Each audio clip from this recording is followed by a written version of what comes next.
Hello friends, welcome to one style cooking. நாம் இன்றைக்கி பார்க்க போகிற ரெசிபி என்னென்னு பார்த்தீங்கன்னா, ரொம்பவே சூப்பரான டேஸ்டான ஒரு ரெசிபி தாங்க பார்க்க போகிறோம். கனவா ரோஸ்ட் தாங்க பார்க்க போகிறோம். இது நிறைய இடத்துல கூந்தல் சொல்லுவாங்க, கனவா சொல்லுவாங்க, ஸ்குவிட்டுன்னு சொல்லலாம். ஸோ இதுதான் நம்ம இன்றைக்கி ரோஸ்ட் மாதிரி பண்ண போகிறோம். ரொம்பவே சூப்பராக இருக்கும். சப்பாத்தி, ரொட்டி, ரைஸ் வெரைட்டிஸ் எல்லாத்துக்குமே ஒரு சூப்பரான காம்பினேஷனுங்க. வாங்க இந்த ரெசிபி எப்படி ஈஸியாக டேஸ்டியாக செய்யலாங்கிறத பார்க்கலாம். வீடியோக்குள்ளே போகிறதுக்கு முன்னாடி கீழே உள்ள ரெட் கலர் சப்ஸ்கிரைப் பட்டனை கிளிக் பண்ணுங்கள். கூடவே பக்கத்தில் உள்ள பெல் ஐக்கானையும் கிளிக் பண்ணுங்கள். அப்போ தான் நான் போடுற வீடியோ எல்லாமே உடனுக்குடன் உங்களுக்கு தெரிய வரும். வாங்க இப்போ வீடியோக்குள்ளே போகலாம். இன்றைக்கி கனவா மீன் பயன்படுத்தி நம்ம ரோஸ்ட் செய்ய போகிறோம். அதுக்கு ஒரு கடாயில் நம்ம ஆயில் சேர்த்துக்கலாம். ஆயில் நல்லா சூடானதும் ஒரு 1/2 டீஸ்பூன் போல் பெருஞ்சீரகம் சேர்த்துக்கலாம். ஜீரகம் நல்லா ஃப்ரை ஆனதும் இதில் 2 பெரிய வெங்காயத்தை நல்லா நீல வாக்கில் மெல்லிஸாக கட் பண்ணி வச்சுருக்கேன், அதை சேர்த்துக்கலாம்.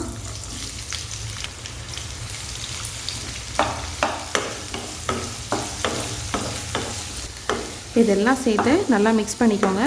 வெங்காயம் நல்லா வதங்கணும். அது மட்டும் இல்லாமல் வெங்காயத்தோட குவான்டிட்டியும் கொஞ்சம் அதிகமாக இருக்கணும். அப்போ தான் நம்மளுக்கு அந்த ரோஸ்ட்டாக இந்த மசாலா வரும்போது நமக்கு சூப்பராக இருக்கும். இப்போ இது நல்லா கலர் நல்லா சேஞ்ச் ஆகிற வரைக்கும் வதக்கி எடுத்துக்கலாம். பாருங்கள், வெங்காயம் நல்லா வதங்கியிருக்கு. நம்ம போட்ட குவான்டிட்டிலேருந்து பாதி அளவாக வந்துருச்சு. இந்த ஸ்டேஜில் நம்ம இஞ்சி பூண்டு பேஸ்ட் சேர்த்துக்கலாம். நான் ஒரு 2 ஸ்பூன் கிட்ட இஞ்சி பூண்டு பேஸ்ட் சேர்த்துக்கிறேன். இதையும் சேர்த்து நல்லா வதக்கிக்கோங்க.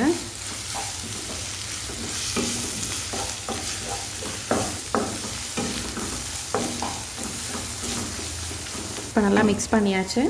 இது கூட கொஞ்சமாக கறிவேப்பிலை சேர்த்துக்கலாம்.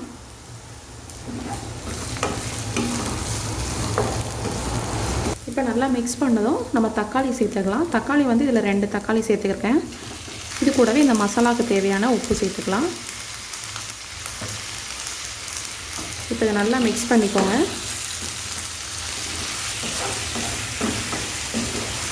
இப்போ இதை நல்லா மூடி வச்சு ஒரு 3 நிமிஷம் வரைக்கும் நல்லா குக் பண்ணுங்கள். அது தக்காளி நல்லா நம்மளுக்கு மேஷ் ஆகிடும். இப்போ நல்லா தக்காளி வதங்கியிருக்கோம். இதை நல்லா மேஷ் பண்ணி விட்டுக்கோங்க. இப்போ இந்த வெங்காயம் தக்காளி ரெண்டுமே பார்த்திங்கன்னா நல்லா நம்மளுக்கு ஒன்றோடு ஒன்றா சேர்ந்து நல்லா வதங்கணும். அந்த ஆயிலாம் நல்லா பிரிஞ்சு வர்றது வரைக்கும் வதக்கினீங்கன்னா தான் நமக்கு அந்த ரோஸ்ட் சூப்பராக இருக்கும். இப்போ இதில் பொடி சேர்த்துடலாம். இதில் ஒரு 3/4 டீஸ்பூன் போல் ரெட் சில்லி பவுடர் சேர்க்குறேன். கூடவே 2 டீஸ்பூன் போல் மல்லித்தூள் சேர்த்துக்கலாம். காரத்துக்கு பார்த்திங்கன்னா மிளகாத்தூள் கம்மியாக தான் சேர்த்துருக்கேன். இதில் நான் காரத்துக்கு மிளகுத்தூள் தான் அதிகமாக சேர்க்க போகிறேன். ஒரு 2 ஸ்பூன் போல் நம்ம மிளகுத்தூள் சேர்த்துக்கலாம். காரம் இதுக்கு மிளகு சேர்த்தோம்னா ரொம்ப சூப்பராக இருக்கும். ஒரு டேஸ்ட்டுக்காக ஒரு 1/2 டீஸ்பூன் போல் கரம் மசாலா சேர்த்துக்கலாம். இப்போ இந்த மசாலா வெங்காயம் தக்காளி எல்லாம் சேர்த்து நல்லா நம்மளுக்கு ரா ஃப்ளேவர் போகிற வரைக்கும் நல்லா வதங்கணும்.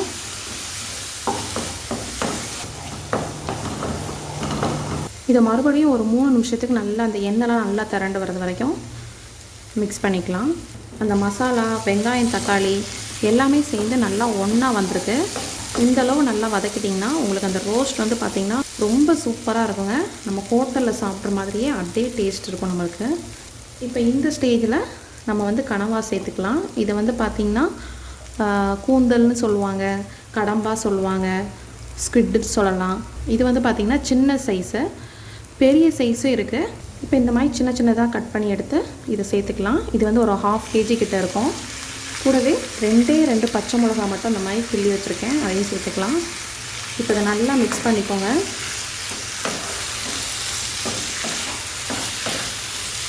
இது பார்த்திங்கன்னா நம்மளுக்கு நான்வெஜ் சாப்பிட்ற ஒரு டேஸ்ட்டு தான் இருக்கும்.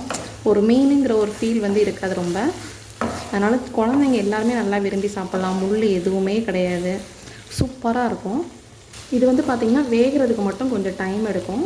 இப்போ இதில் நம்ம வேகிற அளவுக்கு கொஞ்சம் தண்ணி சேர்த்துக்கலாம்.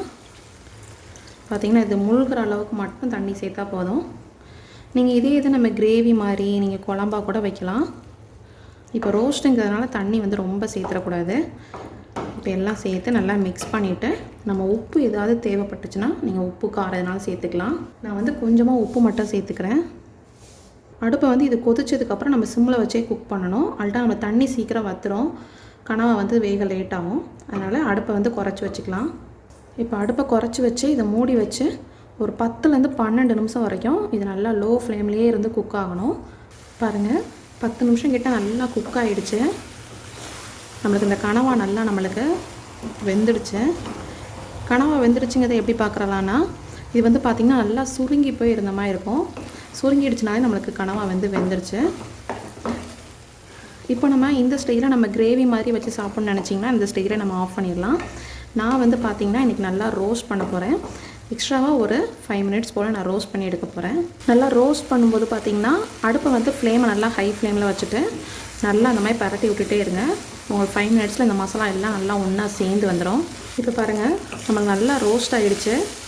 நல்லா ஒன்றா சேர்ந்து வருது பாருங்கள். இந்த கன்சிஸ்டன்சி வந்து கரெக்டாக இருக்கும். நம்ம சப்பாத்தி, ரொட்டி, ரைஸோடலாம் சாப்பிட்றப்ப அவ்வளோ அட்டகாசமாக இருக்குங்க. இது கூடவே ஃபைனலாக கொஞ்சம் கருவேப்பிலை, அப்புறம் கொத்தமல்லி இலையும் இந்த மாதிரி ஃபைனாக சாப் பண்ணி சேர்த்துக்கோங்க. அவ்வளோதான், சூப்பராக ரெடி ஆகிடுச்சு நம்மளோட கனவா வறுவல். ரொம்பவே சூப்பராக இருக்குங்க. இப்போ நம்ம அடுப்பு ஆஃப் பண்ணிக்கலாம். ரொம்பவே சூப்பரான டேஸ்டான நம்மளோட கனவா ரோஸ்ட் ரெடி ஆகிடுச்சு. கண்டிப்பாக நீங்களும் இந்த ரெசிபி வீட்டில் ட்ரை பண்ணி பாருங்கள். இந்த ரெசிபி பிடிச்சிருந்துச்சுன்னா நம்ம சேனலை லைக் பண்ணுங்கள், ஷேர் பண்ணுங்கள், சப்ஸ்கிரைப் பண்ணுங்கள், மறக்காமல் கமெண்ட் பண்ணுங்கள். தேங்க்யூ.